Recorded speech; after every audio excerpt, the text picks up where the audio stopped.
जी कैसा है? ठीक ठाक सब लोग बढ़िया हैं? चलिए गुड, बहुत बढ़िया।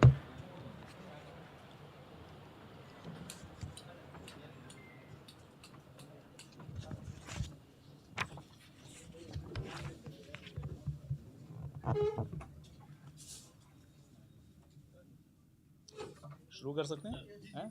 शुरू करें? चलिए।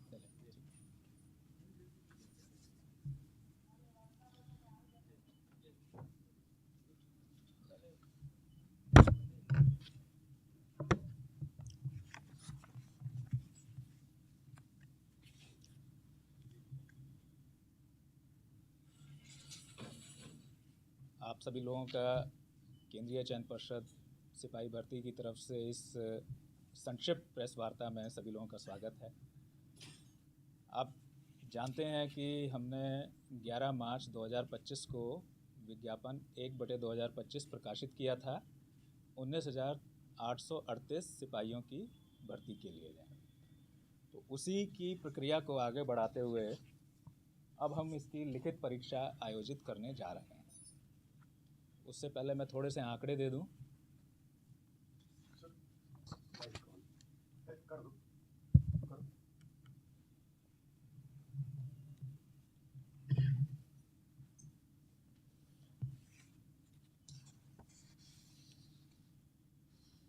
ग्यारह मार्च को हम लोगों ने विज्ञापन प्रकाशित किया था और 18 मार्च से आवेदन आमंत्रित करने शुरू किए, जो कि 25 अप्रैल तक चले। पहले 18 अप्रैल तक रखी थी उसकी डेट, उसको 25 अप्रैल तक बढ़ाया था क्योंकि मार्च और अप्रैल के महीने में कई तरह के अवकाश आदि थे जिनकी वजह से बैंक आदि बंद हुए थे, तो इसलिए लोगों को ध्यान में रखते हुए उसको 25 तक बढ़ाया था।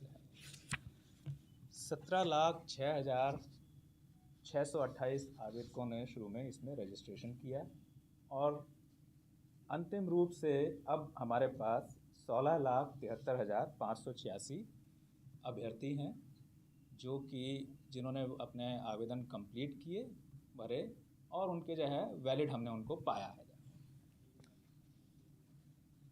जो 17,06,628 आवेदन थे उसमें से 10,947 आवेदन पूर्ण नहीं थे, यानी उन्होंने रजिस्टर किया लेकिन फॉर्म भरा नहीं पूरा। 20,940 आवेदकों ने जो है अपना रजिस्ट्रेशन कैंसिल कर लिया था जो है, और उसके बाद 1,855 को जो है हम लोगों ने वैलिड नहीं पाया था। इनकी सूची भी हम लोगों ने 6 जून को प्रकाशित की है। तो इस तरह से अब 16,73,586 हमारे वैलिड अभ्यर्थी हैं। इनकी परीक्षा हम 16 जुलाई 2025 से प्रारंभ करके 3 अगस्त 2025 तक के बीच में 6 चरणों में लेंगे। तो ये 6 चरण हमारे 16 जुलाई, 20 जुलाई, 23 जुलाई, 27 जुलाई, 30 जुलाई और फिर उसके बाद 3 अगस्त में। 16 जुलाई, 20 जुलाई, 23 जुलाई, 27 जुलाई, 30 जुलाई और फिर 3 अगस्त। इन 6 चरणों में जो है हम परीक्षा आयोजित करेंगे। राज्य के 38 हमारे रेवेन्यू डिस्ट्रिक्ट हैं। डिस्ट्रिक्ट हेडक्वार्टर्स में 627 सेंटर्स में आयोजित की जाएगी। एक शिफ्ट में यानी एक दिन में करीब 2.5 लाख से 3 लाख के बीच में अभ्यर्थी हमारे इसमें पार्टिसिपेट करेंगे। तो इसके बारे में परीक्षा की जो हमारी तैयारी की गई है उसके बारे में मैं थोड़ा सा आपको ब्रीफ कर देता हूँ। पर्षद, पुलिस मुख्यालय और राज्य सरकार हमारे द्वारा जो है इसके लिए जो है अच्छे संचालन के लिए व्यापक तैयारियां की जा रही हैं।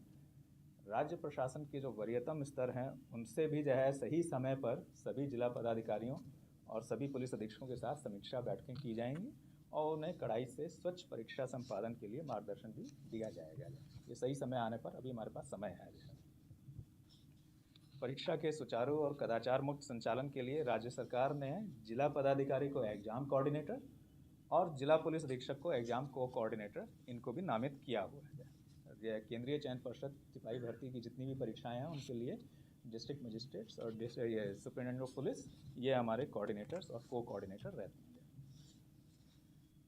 राज्य के हमारे जितने भी साइबर थाना है और आर्थिक अपराध इकाई के स्तर से सोशल मीडिया आदि पर परीक्षा से संबंधित निगरानी की जा रही है और संदिग्ध बातों अथवा व्यक्तियों पर भी नजर रखी जा रही है और इसे आगे आने वाले समय में हम इसे और सघन करते जाएंगे जैसे जैसे समय नज़दीक आता रहेगा।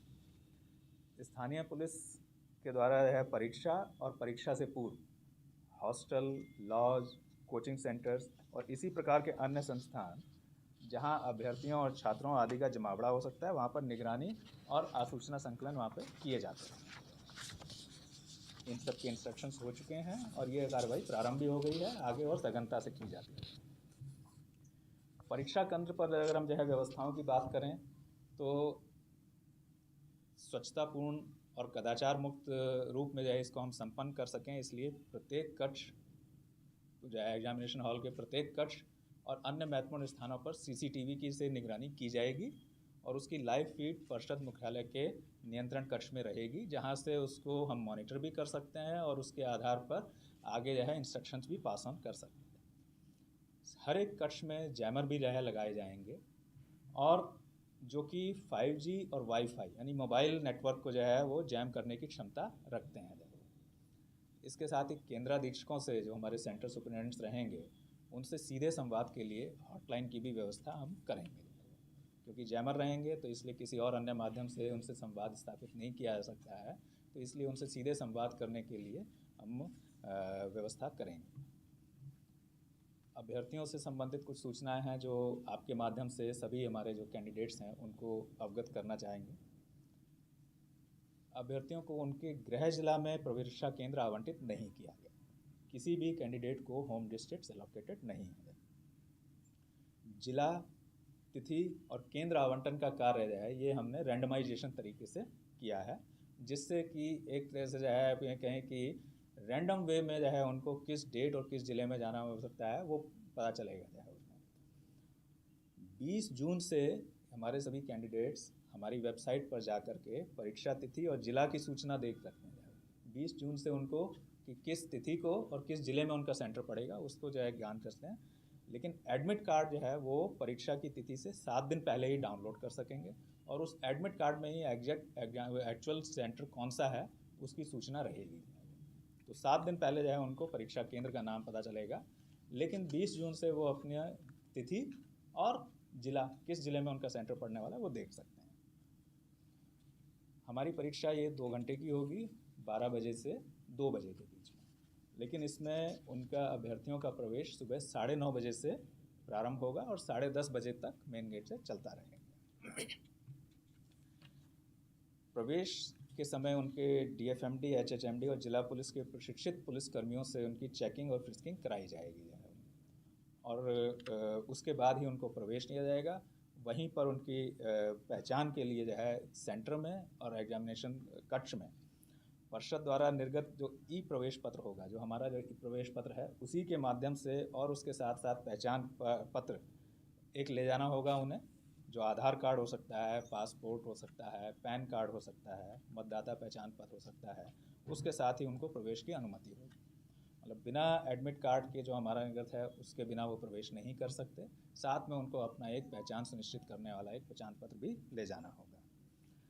परीक्षा कक्ष में कैंडिडेट्स के हाथों के हम अंगूठों के निशान, उनके फ़ोटो और शॉर्ट वीडियो लेंगे। ये हमारा उनका बायोमेट्रिक्स कलेक्शन रहेगा, जिसका उपयोग हम उस समय उनकी पहचान के लिए और बाद के जो चरण होंगे उसमें भी उनकी पहचान करने और इम्पर्सोनेशन यानी प्ररूप धारण की संभावनाओं को नकारने के लिए उपयोग करेंगे। अभ्यर्थी परीक्षा केंद्र में किसी भी तरह की लेखन सामग्री जैसे पेन, पेंसिल वगैरह नहीं ले जा सकेंगे। उनको OMR शीट बेस्ड हमारा एग्ज़ाम है, तो OMR शीट को भरने और उससे कैलकुलेशन वगैरह अगर कुछ उसमें आवश्यकता है तो उसके लिए तो पेन हम प्रश्न पुस्तिका के साथ ही उपलब्ध कराएंगे, तो वो हमारी तरफ से दिया जाएगा। उनको किसी भी तरह की लेखन सामग्री और जो दूसरी चीज़ों पर प्रतिबंध रहता है, इलेक्ट्रॉनिक सामान वगैरह उस सब पर तो प्रतिबंध रहेगा ही, लेखन सामग्री भी वो नहीं ले जाएंगे, उनको हमें उपलब्ध कराएंगे। आपको अभ्यर्थियों को चेतावनी और सतर्कता बरतने के भी हमारी तरफ से हिदायत देना उचित लगता है। तो उसके लिए कि सभी अभ्यर्थियों को हमारी तरफ से हम आगाह करते हैं कि वो सोशल मीडिया या अन्य किसी माध्यम से दुष्प्रचार अथवा झांसे में ना आए, उससे बचें। वो ये एक तरह के साइबर फ्रॉड का अवैध वसूली का माध्यम हो सकता है। इसकी सूचना तुरंत वे नज़दीकी पुलिस थाना या साइबर थाना को दें। अगर उनको किसी भी तरह से किसी माध्यम से कोई कांटेक्ट करने, अप्रोच करने की कोशिश करता है एग्ज़ाम से संबंधित किसी बात में किसी तरह के प्रलोभन का या कोई और दूसरे झूठे आश्वासन का, तो इमीडिएटली वो थाने को सूचित करें और हो जाएगा। ये अवैध उगाही का ही माध्यम होगा, इसके अलावा इसका और कुछ नहीं है। पर्षद के स्तर से भी जो है किसी अभ्यर्थी को दूरभाष, मोबाइल या सोशल मीडिया के माध्यम से व्यक्तिगत संपर्क नहीं किया जाता है। इसकी मैं साफ साफ बता दूँ कि जो है हमारे यहाँ से नहीं किया जाता है। पर्षद और अभ्यर्थियों के बीच में जो संवाद है उसका माध्यम हमारी जो है वेबसाइट है, उस पर जो सूचनाएं हम प्रकाशित करते हैं, या अभ्यर्थियों के आवेदन में जो रजिस्टर्ड ईमेल या मोबाइल नंबर हैं उन पर जो प्री रिकॉर्डेड ग्रुप मैसेजेस हैं उनके माध्यम से हम उनको जो है करते हैं, और कोई दूसरा माध्यम हमारे यहाँ से नहीं है। अगर इसके अतिरिक्त किसी अन्य स्वरूप में कोई उनसे संपर्क करता है या प्रयास करता है तो इसकी सूचना थाने को दें जाए। एक बात और कि परीक्षाओं की निष्पक्षता और स्वच्छता को बनाए रखने के लिए बिहार सरकार ने बिहार लोक परीक्षा अनुचित साधन निवारण अधिनियम 2024 जैसा कड़ा कानून अधिनियमित किया है। तो 2024 में उसकी अनुसूची में भी जो है हमारा केंद्रीय चयन पर्षद सिपाही भर्ती की परीक्षाएं जो आयोजित करते हैं वो सब उसमें सम्मिलित हैं। यानी कि हमारी जो भी परीक्षाएं हैं वो उस एक्ट के तहत जो है उसमें हमारी जो है लागू है, जो है हमारे एक्ट उसमें जो है जो। अब इस अधिनियम में अगर देखें तो किस तरह के कड़े प्रावधान हैं, तो इस अधिनियम में अभ्यर्थी, परीक्षा में संलग्न पदाधिकारी, किसी संस्थान अथवा व्यक्तियों द्वारा संगठित रूप में तथा सेवा प्रदाता आदि के द्वारा, यानी जो एजेंसी जो है सर्विस प्रोवाइडर्स हैं आदि के द्वारा परीक्षा की शुचिता को दूषित करने, प्रश्न पत्र लीक करने, उत्तर पुस्तिका आदि से छेड़छाड़ करने, पर रूप धारण, अनुचित साधनों को सुगम बनाने के लिए सुरक्षा उपायों का उल्लंघन करना। जैसा मैंने कहा कि बायोमेट्रिक्स हम लेंगे, उनमें अगर कोई व्यवधान पैदा करता है या आनाकानी करता है तो वो भी इससे कवर्ड है। या उनसे छेड़छाड़ करना, धोखा देने या धनीय लाभ, यानी कि जो है कि वो झूठा बता करके कि जो है कि पेपर ये है, ये प्रश्न आएंगे, ये जो है उससे, तो ये सब जो है जाली वेबसाइट आदि अपराधों को दंडनीय बनाया गया है। और इन अपराधों के लिए 3 वर्ष से 10 वर्ष तक की सजाएं हैं और जुर्माना है जो कि 1 करोड़ अथवा उससे अधिक भी हो सकता है। और सेवा प्रदाताओं और अन्य संस्थानों के स्तर से संगठित रूप में किए गए अपराधों के लिए परीक्षा की समानुपातिक लागत की वसूली भी की जा सकती है, उनकी संपत्ति की कुर्की और उसका संपहरण भी किया जा सकता है। तो इस तरह के कड़े प्रावधान इस एक्ट में रखे गए हैं और ये एक्ट हमारे द्वारा जो आयोजित जो परीक्षा है उसमें लागू है। ये सभी अपराध जो है संज्ञेय हैं, गैर जमानतीय हैं और नॉन कंपाउंडेबल हैं, यानी अशमनीय हैं, और इनका इन्वेस्टिगेशन डीएसपी या उससे वरीय पदाधिकारी करेंगे। तो इससे आप अंदाज़ा लगा सकते हैं कि गंभीरता इन परीक्षाओं की और उनकी परीक्षाओं की स्वच्छता के प्रति राज्य सरकार की कितनी है। अंत में मैं ये कहूँगा कि पर्षद स्वच्छ और कदाचार मुक्त वातावरण में परीक्षा और चयन आयोजित करने के लिए कटिबद्ध है और इसके लिए सारी व्यवस्थाएं कर रही है, कर भी ली हैं, अधिकतर हो गई हैं, और इसके लिए सभी अभ्यर्थियों, उनके अभिभावकों तथा राज्य की जनता से हम लोग सहयोग की अपेक्षा रखते हैं। जैसा आप जो है पिछले 1/2023 के पूरा जो है हम लोग विज्ञापन करके उसका जो है कर सके, तो उसमें भी हमारा जो है सहयोग हमको जो है जनता का, अभ्यर्थियों का, सबका जो है बहुत मिला था, जिसकी वजह से हम बहुत स्वच्छता से उसे कर सके। इसी तरह से हम ये 1/2025 की जो परीक्षाएं हैं जुलाई और अगस्त महीने में जो आयोजित करने जा रहे हैं, उसके लिए भी हम पूर्ण रूप से जो है आश्वस्त हैं कि सबके सहयोग से हम इसे स्वच्छता से संपन्न कर लेंगे, और ये जो है हमारी तरफ से आपको आश्वासन है। Thank you very much.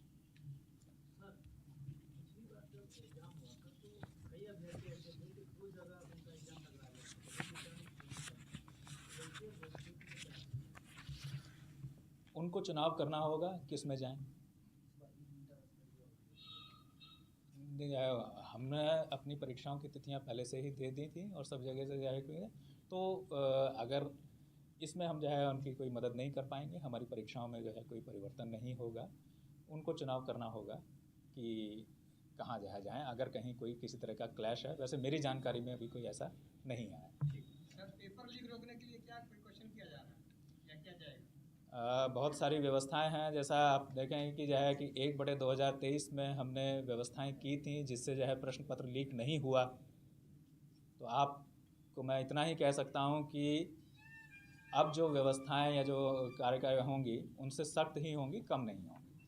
Sir, centre में जो अव्यवस्था होती है वो स्टूडेंट जो शिकायत करते हैं कि कहीं पानी की समस्या है, कहीं टॉयलेट की समस्या है, कहीं बेंच टूटी हुई है, रूम में लाइट्स नहीं है, इसकी जिम्मेवारी किस पे होती है सर, पार्षद की, परिषद की या डीएम की? देखिए, इसके लिए सेंटर के चयन में भी जो है हमने जो है अपनी चेक लिस्ट में इन सब चीज़ों को रखा है। इसके साथ साथ जो है जो हमारे डिस्ट्रिक्ट के कोऑर्डिनेटर्स हैं, एग्ज़ाम कोऑर्डिनेटर्स, उनसे हमने जो है निर्देश भी दिया है, अनुरोध भी किया है कि सबकी चेक करा लें और ऐसी कोई स्थिति नहीं हो, इसको जो है सुनिश्चित करें जाए वो।